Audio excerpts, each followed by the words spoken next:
Indonesia's top law minister says there's plenty of goodwill to get a prisoner transfer deal done for the remaining members of the Bali Nine. But he says both countries lack laws to make it happen, and that's tempered expectations of any quick transfer. Indonesia correspondent Bill Birtles reports. A bit of a reality check for this idea of sending the 5 remaining Bali Nine inmates home, with both Indonesia's top law minister Yusril Mahendra and Australia's Home Affairs Minister Tony Burke acknowledging that neither country has existing laws that could allow for a transfer of prisoners from Indonesia to Australia.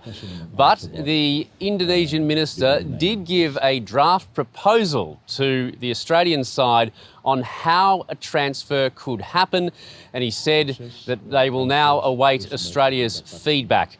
Now, Tony Burke said that he'd just received the document in Jakarta, so it was going to take a bit of time before Australia formally responds to that.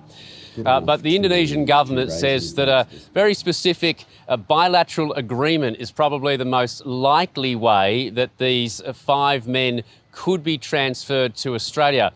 It's pretty clear here in Indonesia that the government doesn't want to be seen to be releasing the men. Instead, it wants to be seen to transfer them, and any future decision to release them in Australia would be up to Australian authorities.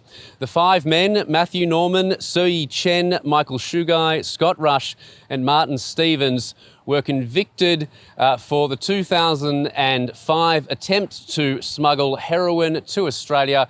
They've served almost 20 years in various prisons.